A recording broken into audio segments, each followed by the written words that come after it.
Immopreneur, je t'espère en forme. On se retrouve aujourd'hui sur le terrain, encore une fois. Et aujourd'hui, on est venu voir Sylvie.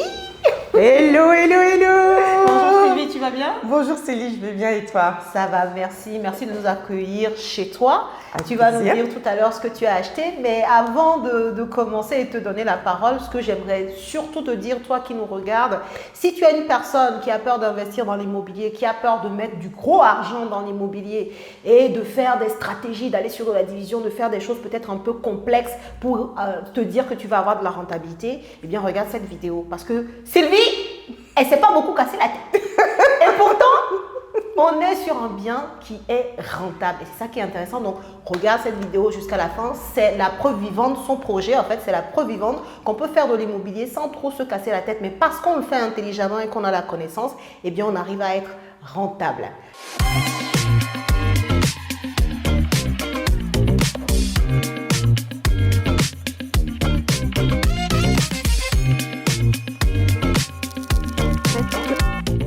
Alors, Sylvie, Oui. avant de commencer, est-ce que tu peux te présenter, s'il te plaît? Oui, bien sûr. Donc, moi, je m'appelle Sylvie, j'ai 41 ans, je suis mariée, j'ai 3 enfants et je suis web analyste de métier, donc je suis salariée. Ok, super. Alors, on est dans ton bien, comme j'ai commencé à le dire. Qu'est-ce que c'est que comme bien? Qu'est-ce que tu as acheté? Alors, on est sur une maison de ville située donc à Saint-Quentin, dans le quartier Faubourg-d'Ille, le deuxième meilleur quartier de Saint-Quentin. Voilà. Une maison de ville de 107 mètres carrés avec un grand séjour, une cuisine, 3 chambres, Ok. un toilette, une courette et j'ai aussi un box à côté. À côté. Ok, donc super. Est-ce que tu peux nous dire à combien tu as pu avoir ce bien-là finalement? Eh bien, je l'ai eu à 85 000 euros. Waouh. Tu as dit combien de mètres carrés déjà? 107 mètres carrés. 107 Habitable. 107 mètres carrés à 85 000 euros. Ok. Oui. Et avec ton box, du coup? Alors, le box, je l'ai eu à 3 000 euros. Ok, donc on va dire qu'au total, ton projet, c'est 88 000 euros de biens immobiliers en gros acquis. Tout à fait. Et du coup, tu as des travaux à faire? Oui, j'ai à peu près 20 000 euros de travaux. Ok, super, super. Très beau, franchement. Franchement, c'est assez intéressant de voir que en fonction des régions dans la France, on a un niveau de prix au mètre carré qui est assez différent. Oui. Et que du coup, en fonction de notre budget de départ, comme tu l'as entendu, 85 000 euros la maison, plus 3 000 euros le box, ça fait moins de 100 000 euros, on parle quoi, enfin, de coûts de biens immobiliers. Oui. Et ça, c'est dans les cordes de beaucoup de gens. Bref, on va s'arrêter là pour les informations. Ce que je vous propose, c'est de visiter la maison. Donc, on va faire la visite. Sylvie va nous faire visiter la maison. On va commencer par l'extérieur. Tu nous diras, ça nous permettra de voir pourquoi tu as pris cette maison-là, la localisation et tout ça. Et on va vous faire voir la maison. Et on reviendra par la suite pour parler des chiffres, de la rentabilité, de ce que tu vas en faire. Enfin, bref, restez avec nous et puis on y va pour la visite. Allons-y. C'est parti.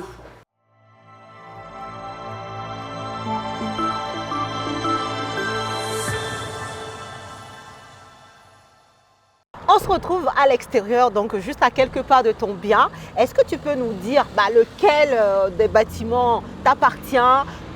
Quel est le secteur? Tu nous as dit quand même que c'est le deuxième meilleur secteur de la ville. Oui. Bref, explique-nous tout. Oui, alors moi, la maison, c'est celle qui a la façade en jaune.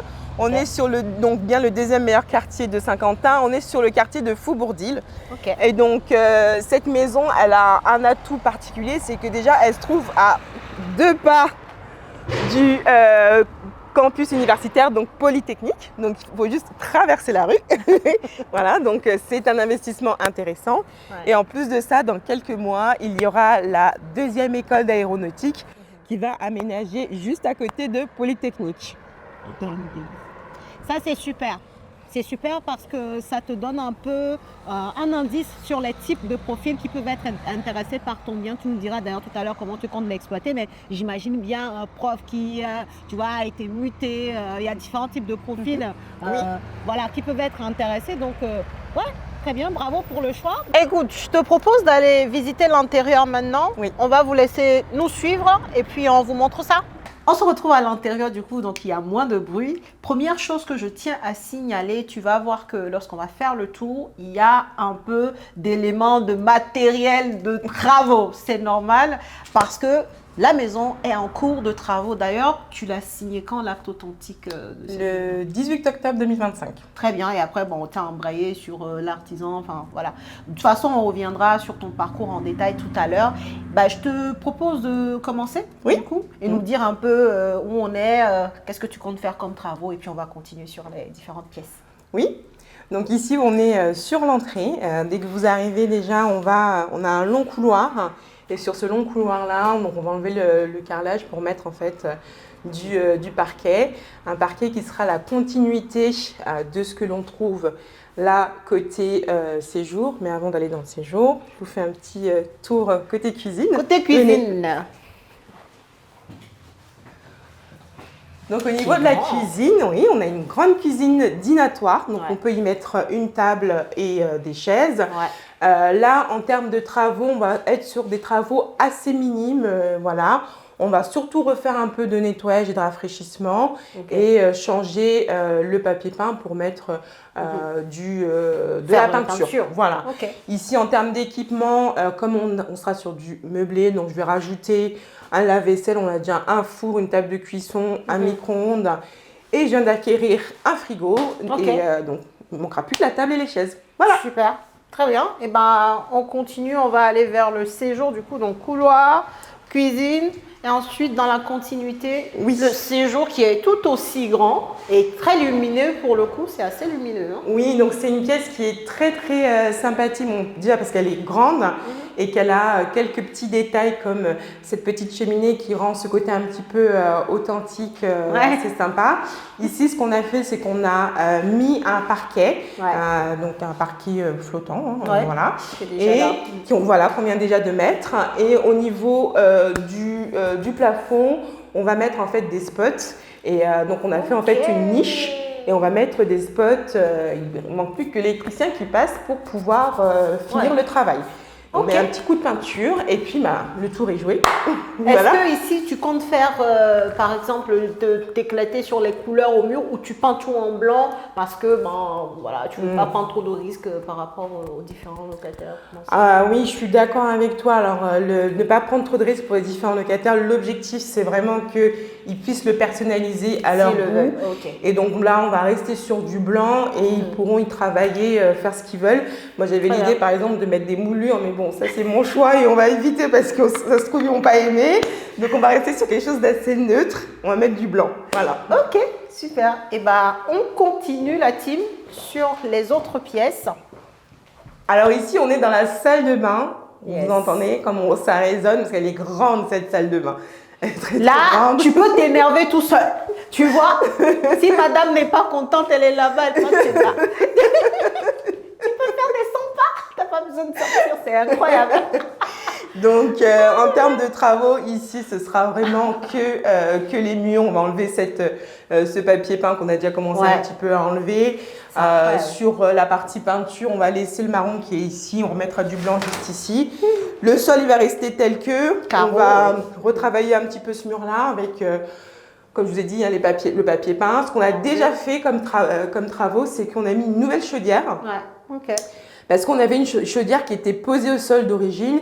Et là, en termes de praticité, c'est pas du tout OK.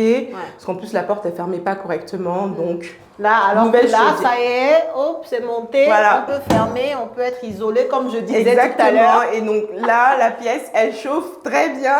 On la chauffe. On est bien là. Voilà. Donc voilà les travaux qu'on a fait sur la salle de bain. On est vraiment sur du rafraîchissement. Et le mobilier là, le meuble vasque et le meuble là, ils étaient déjà là? Exactement, ils étaient déjà là lors de la vente. Donc là c'est plutôt sympa parce qu'elle est clé en main, cette salle de bain. Il y a même un sèche-serviette. Il n'y a rien à faire à part un peu de rafraîchissement. Ouais. Enlever ça parce que franchement, de loin, tu pourrais penser qu'ils ont mis du bois, tu sais, mais pas du tout. Non, on va aller sur quelque chose de plus adapté à une salle de bain. Merci, on est d'accord. Ok, et bah super, je pense que c'est bon. En plus, il y a une fenêtre, donc ça c'est toujours pratique, hein, les salles humides. Ce qui est bien, c'est idéal, même on peut dire, c'est d'avoir une ouverture sur l'extérieur, quoi. Donc Exactement. là, on est impeccable. Et bah, je vous propose de continuer. Avant de monter à l'étage et vous montrer les autres pièces, on va juste faire un bref rappel de ce que vous avez pu voir, puisqu'on a fait plein d'allers-retours. Bah, je te laisse. Oui, bien sûr. Donc en fait, là où se trouve la caméra, là où vous vous trouvez, c'est que vous avez la porte d'entrée qui est dans votre dos. À votre gauche, il y a le salon séjour. À la droite, il y a la cuisine. Et là, derrière moi, il y a la salle de bain auquel on vient de rentrer dans la salle de bain. Et je voulais juste vous montrer un élément qui est quand même assez important, c'est que nous, de base, on n'avait pas cette rampe-là. Okay. Hein, on avait juste un escalier qui était tout seul. Et donc, en termes de sécurité, c'était pas terrible. Donc là, on est en train de créer, en fait, une prolongation de l'escalier et surtout une rampe pour que les gens puissent se tenir. Se tenir, ouais, ça sent. Parce que vous sortez de la douche, vous êtes sur du carrelage, les pieds mouillés, c'est la chute assurée. Ouais.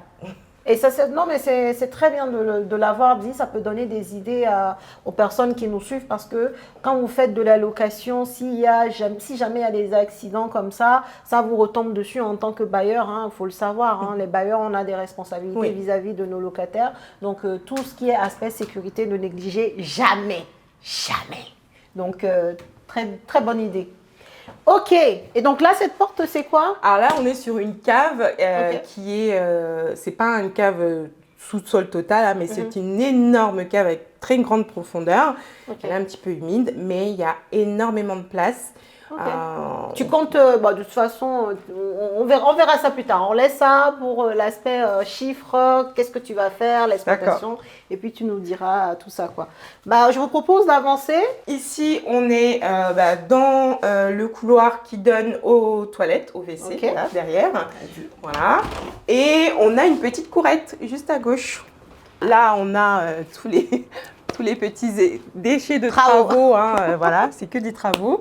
Et donc en fait, elle est très très sympathique cette petite courette parce que elle permet d'avoir un extérieur, de pouvoir profiter des beaux jours, même si on est sur une maison de ville. Il faut savoir que Saint-Quentin, surtout les villes du Nord, ils aiment beaucoup les petites courettes. Voilà. Et là, pour le coup, il y en a, et c'est vrai que c'est agréable, hein, en vrai. Hein. Là, tu donnes sur la rue directement, comme toute maison de ville d'ailleurs, mais tout de suite, derrière, tu as un petit coin. Ça, tu peux manger. Voilà, le coin extérieur privé. Alors, la team, on est à l'étage. On va vous montrer les différentes pièces. Donc ici, on peut dire que tout l'étage, c'est l'espace nuit, en vrai. Exactement, oui.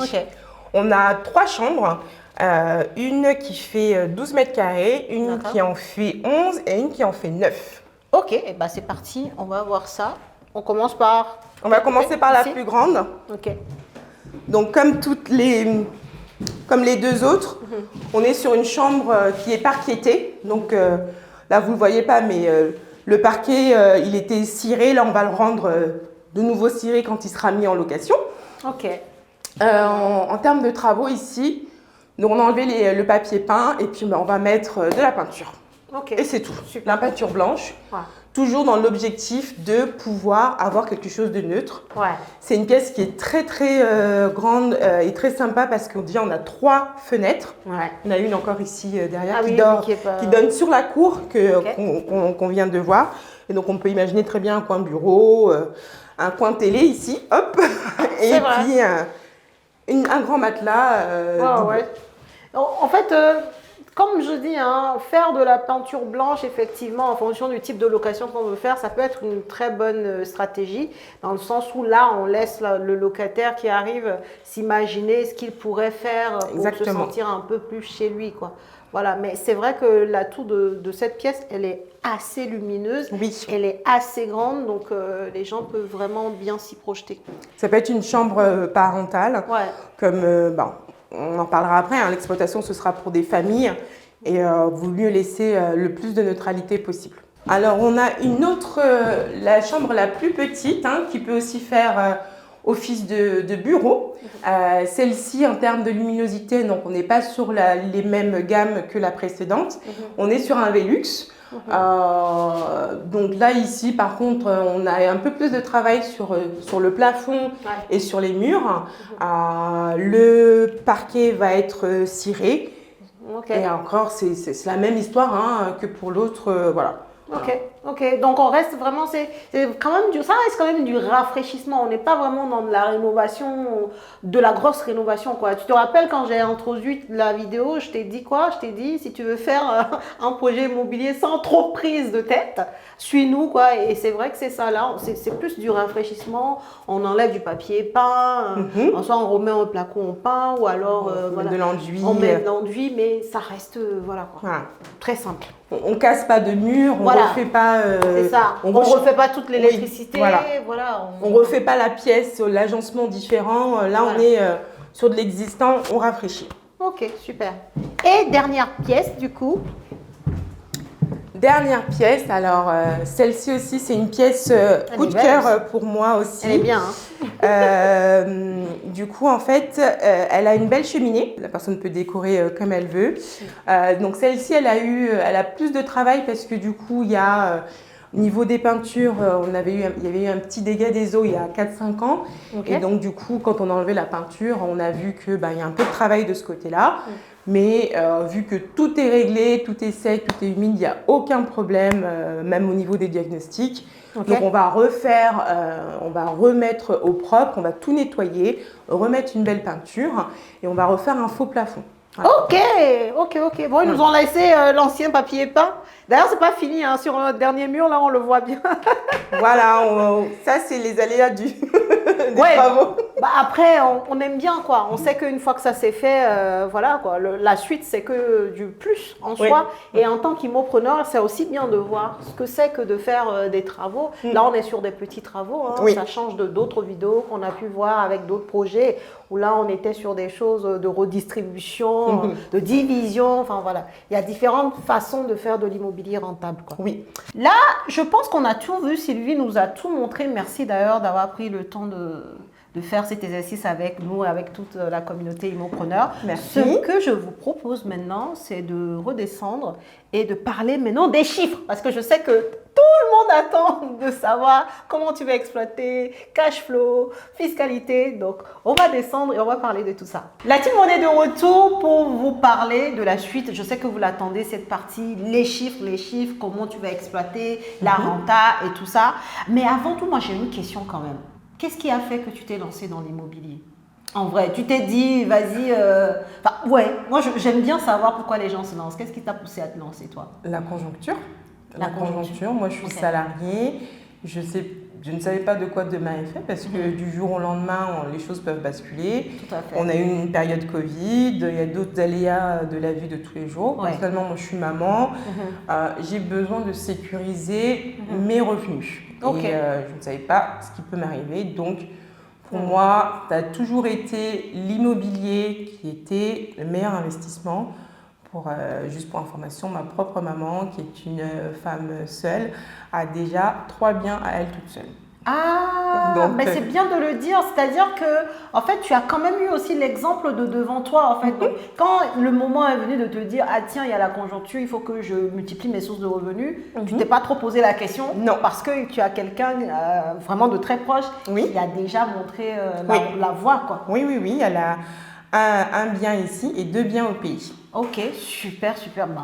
De toute façon, j'ai l'habitude de dire que si autour de vous, vous n'avez pas quelqu'un qui vous a montré le chemin, soyez vous le chemin pour les autres. Vraiment. Donc, si tu nous écoutes, si tu te dis, ouais, mais moi, je vais faire comment personne autour de moi l'a fait, soit cette personne-là qui va donner aussi envie aux autres, comme Sylvie, elle a eu sa maman en exemple, soit cet exemple aussi là pour ceux qui t'entourent, quoi.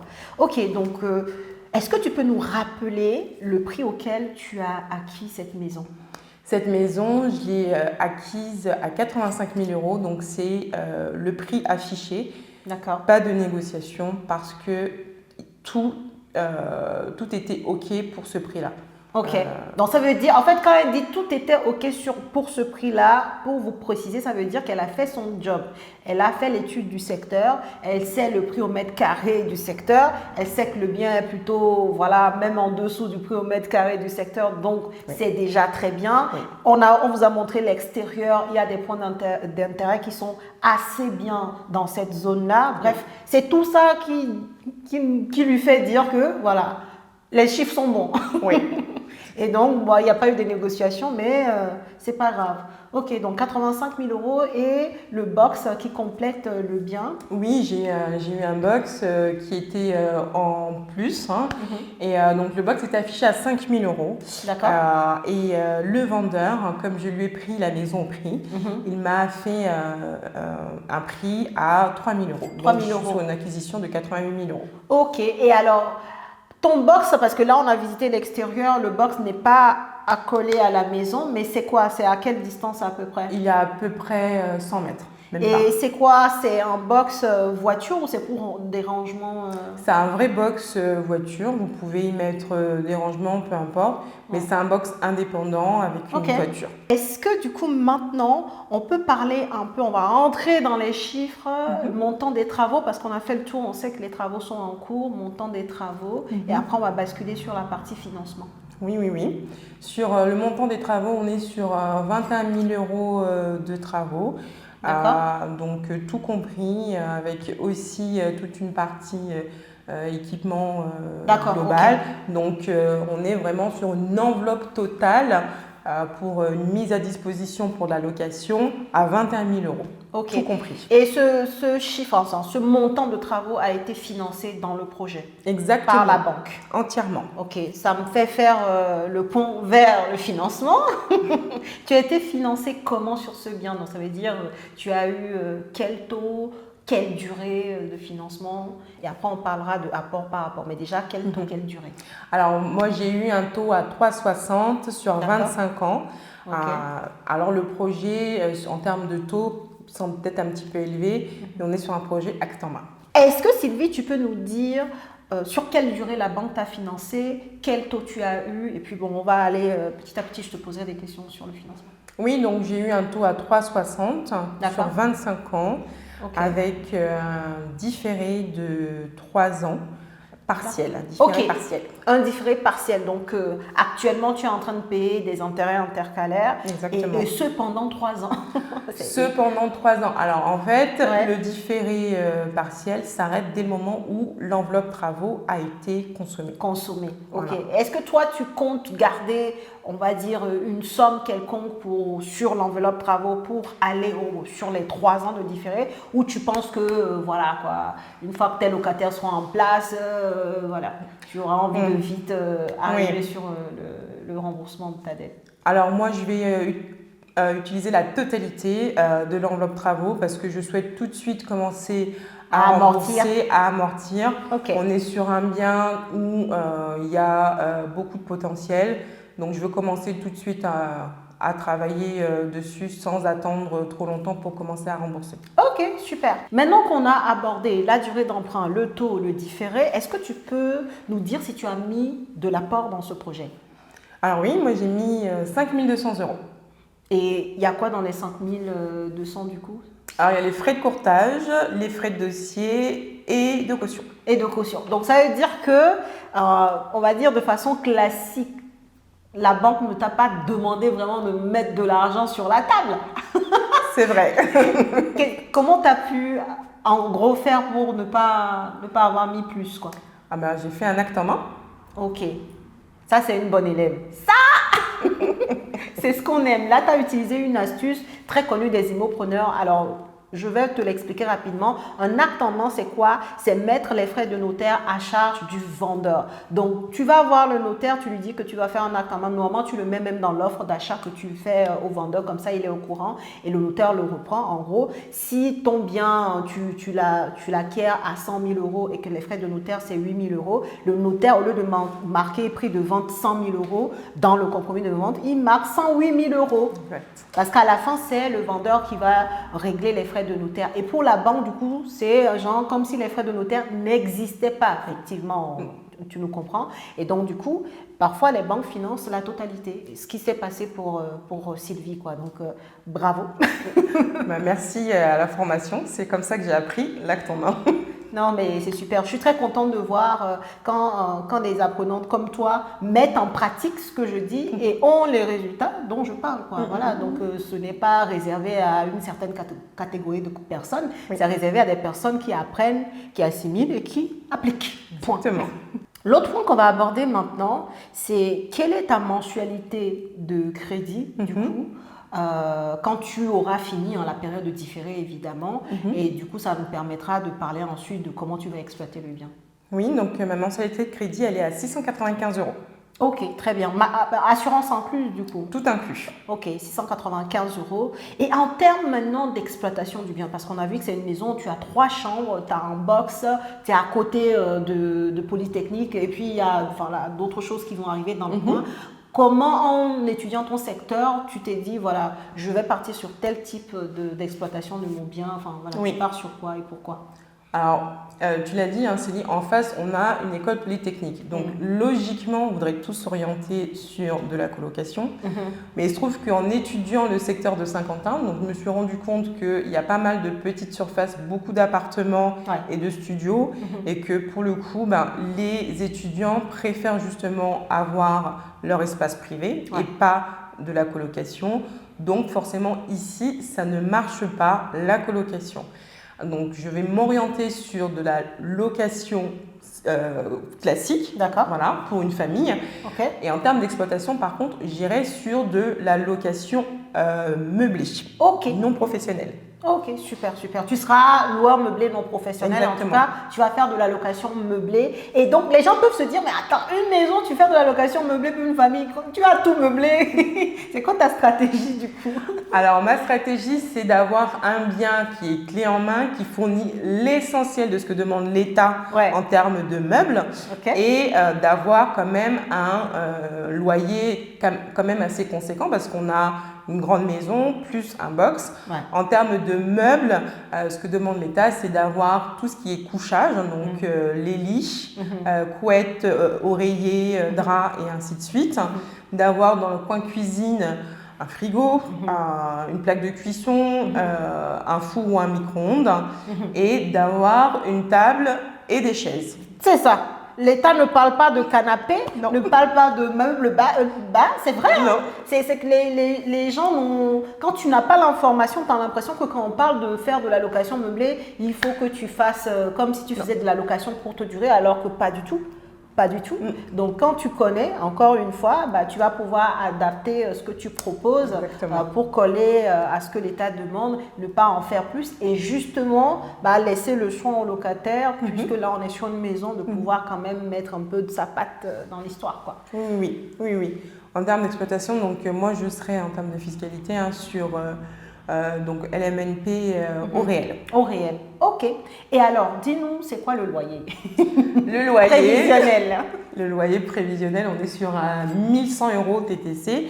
Quand je dis TTC, même hors charge, on est sur le même prix parce que tout ce qui est eau, électricité et gaz sera à la charge lui-même du locataire qui lui-même prendra ses propres abonnements. Ok, d'accord. Donc, c'est vraiment quand tu dis 1100 euros, en gros, tu inclus la taxe d'ordure ménagère et puis c'est tout, quoi. Exactement. Qui est dans la taxe foncière. Voilà. Et un petit peu, on a 12 euros par mois pour tout ce qui est chaudière, l'entretien. L'entretien de la chaudière, d'accord. Ok, donc l'entretien de la chaudière, tu le laisses pas en fait au locataire. Tu continues de faire courir toi l'assurance que tu as prise avec la société de plomberie et comme ça tu es plombier chauffagiste et comme ça tu es sûr que c'est fait, quoi. Voilà, c'est cadeau. C'est une bonne idée. Non mais franchement c'est une très bonne idée. C'est une très bonne idée parce que parfois on peut se dire ouais mais je laisse le locataire s'en charger. Or on sait que sur les chaudières, du coup chaudières gaz, il faut absolument faire la maintenance, quoi. Et même si jamais c'est au locataire de faire ce qu'il faut, qu'il ne le fait pas mais qu'il y a un problème, en tant que propriétaire, tu ne sais pas pourquoi, ça peut aussi te retomber dessus. Donc, tu gardes le contrat de maintenance. Tout à fait. Tu sais que voilà, dans les 1100 euros, il y a ça et puis le box. Ok, donc on connaît le montant de ton loyer, 1100 euros, location meublée, tu es loueur meublé non professionnel, tu seras en BIC au réel. On connaît la mensualité de crédit, 695 euros. C'est quoi le montant de la taxe foncière ici? On est à 1780 euros. Ok. Et une fois que tu as enlevé la mensualité de crédit, la taxe foncière mensualisée et puis quelques frais, voilà l'assurance propriétaire non occupant, on arrive à combien de cash flow sur ton projet? 310 euros par mois. 310 euros par mois. Et non mais les gens ne s'en rendent pas compte. tu as acheté ce bien avec le box à 88 000 euros. Tu as à peu près 21 000 euros de travaux. Donc, en fait, ton projet, je ne sais même pas si ça atteint 115 000 euros, je ne pense pas. Tu es un peu moins... Ouais, peut-être 100. Oui, c'est ça. Dans les grandes zones, oui. Ouais, c'est ça. 115. 115, voilà, si on a arrondi. Et tu vas avoir 310 euros de cash flow par mois. C'est incroyable.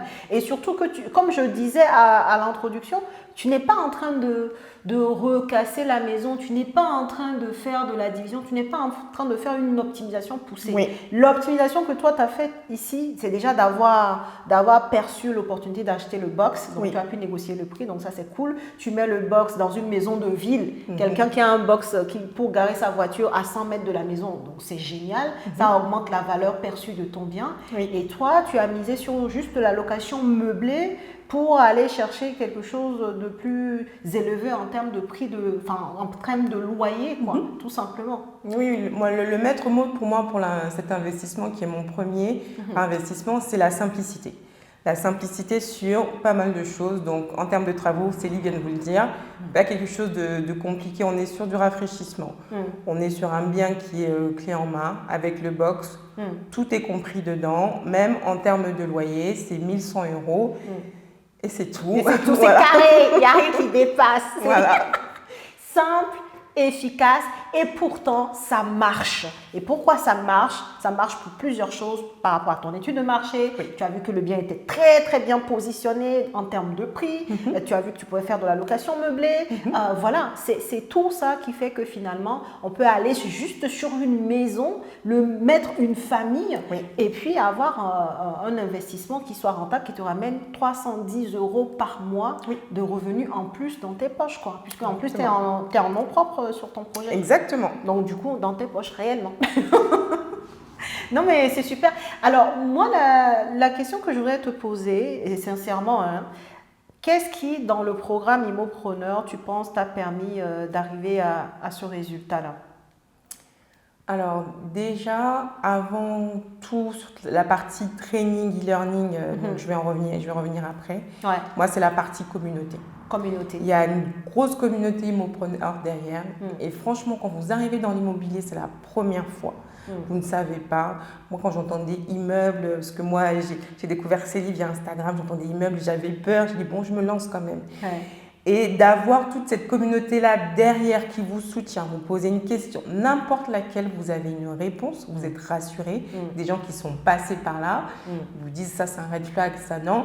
Et ça, vraiment, cette partie-là, communauté, c'est ce dont on a besoin parce que c'est une jungle, tout début, l'immobilier. Mais quand vous arrivez, vous avez des personnes qui vous donnent la méthode, vous l'appliquez avec résilience, tout est OK. Magnifique. J'aurais pas mieux dit. Tu sais, je crois qu'il y a un proverbe qui dit que si tu traînes avec 5 millionnaires, le 6e, ça sera toi ou quelque chose de ce genre-là. Mais pour parler vraiment de l'aspect psychologique que tu as quand tu fréquentes un certain type de personnes. Quelqu'un qui veut investir dans l'immobilier, mais qui autour de lui n'a personne qui le fait. Mais bonjour, la motivation, mais comment tu fais, quoi? Mais tout de suite, quand tu es dans la bonne communauté, le bon environnement, des gens qui font, et tu vois que les autres ont du résultat. Tous les jours, les gens, forcément, tu vas te dire, à un moment, même le plus sceptique, à un moment donné, son cerveau même lui dit, mais allez, arrête, quoi. Moi aussi, je peux. Moi aussi, je peux. Voilà. Et à partir du moment où ton cerveau dit, moi aussi, je peux, ça y est, c'est fini. Tout est débloqué. Exactement. Là, tu peux foncer, tu sais que tu vas y arriver parce que ton cerveau, il est déjà prêt. L'état d'esprit, il est prêt. Oui. Parce qu'en face, il y a peut-être, par exemple, dans l'entourage familial, il y en a qui peuvent vous dire qu'ils ont un peu peur pour vous, ce qui est normal. Bien sûr. Mais d'être avec cette communauté-là, vous êtes appuyé et c'est vraiment l'essentiel. Voilà. Après, il y a la partie training. Donc, tout ce qui est e-learning, c'est génial. Moi, j'ai fait plein d'autres formations et la formation de Célie est bien parce que c'est droit au but. Pas de bavardage. On a tout ce dont on a besoin, on a des exemples, on a des outils et c'est droit au but. Allez-y, les yeux fermés. Merci. On arrive au terme de cette vidéo, Sylvie. Vraiment, merci pour le temps que tu nous as accordé. C'est super sympa de pouvoir découvrir ton projet. Et j'ai 2 dernières questions pour toi. L'avant-dernière me tient particulièrement à cœur. Tu sais, dans l'immobilier, on a souvent un parcours où on veut commencer à bâtir un patrimoine, on veut du cash, on veut du complément de revenus. Mais à côté, c'est souvent aussi un parcours humain, une aventure humaine. Et alors, humainement parlant, qu'est-ce que tu dirais que ce parcours immobilier t'a apporté? Moi, j'ai plus une citation, c'est tout arrive à celui qui croit. Moi, j'ai cru, j'ai fait confiance en la formation. Et là, maintenant, je me sens beaucoup plus forte et légitime aujourd'hui sur ce secteur-là, à tel point que après j'ai continué sur un autre projet. Mais honnêtement, c'est beaucoup de confiance en moi et aussi vraiment l'envie d'aller plus loin. Et de croire en mes rêves parce que c'était un rêve pour moi de pouvoir arriver dans l'immobilier. J'en rêvais depuis un long moment et du jour au lendemain, j'ai cru en moi, j'ai fait de la résilience, voilà. Et j'ai vu que c'était possible et je me suis dit mais pourquoi t'as pas fait ça plus tôt? Mais tu vois, en fait, ce que tu viens de dire là, c'est vraiment le parcours de beaucoup de personnes, y compris moi-même. Hein. Quand moi j'ai découvert l'immobilier, j'avais l'impression que j'avais perdu énormément de temps. Et des fois, je me dis, mais qu'est-ce que ça aurait été si tu avais commencé à 1 an, quand tu as commencé à travailler 1 an, après tu t'es mis dans l'immobilier, qu'est-ce que ça aurait été? Mais bon, on n'aura jamais la réponse, évidemment. Donc, vraiment, si tu nous regardes, sache que, comme dit Sylvie, tout arrive à celui qui croit en réalité, quoi. Si tu crois, tu te formes, évidemment, parce que le but, c'est pas de te lancer comme, voilà, tu vas acheter, je sais pas moi, des couverts, même une voiture. Il faut aller un peu plus au-delà parce qu'on parle d'immobilier quand même. Tu te formes, tu t'entoures et puis tu fais les choses, tu passes à l'action et tu verras que tu auras également des résultats, quoi, vraiment. Bravo, tu nous as dit que tu as fait un autre projet. C'est quel projet du coup? On est curieux. Alors, ce qu'il faut savoir, c'est que moi, cet achat-là, c'est de l'investissement locatif. C'est mon premier investissement dans l'immobilier. Donc, j'étais locataire quand j'ai signé. Et 2 mois après, j'ai acheté ma RP. Ok, super. Donc, maintenant, tu habites chez toi, quoi. C'est déjà signé d'ailleurs? C'est déjà signé, j'ai déjà les clés. Donc, en 2 mois, je suis passée devant 2 notaires. Bravo. Je comprends maintenant pourquoi tu dis je vois plus loin, parce que en 2 mois tu deviens propriétaire d'un bien, mais à prix défiant toute concurrence dans le secteur. Tu deviens propriétaire de ta résidence principale. Non, mais c'est clair. Ça t'ouvre le champ des possibles et plus de confiance en toi, comme tu l'as dit, quoi. Et surtout aussi beaucoup de patience, parce que quand je dis résilience, c'est patience, mais c'est aussi préparation.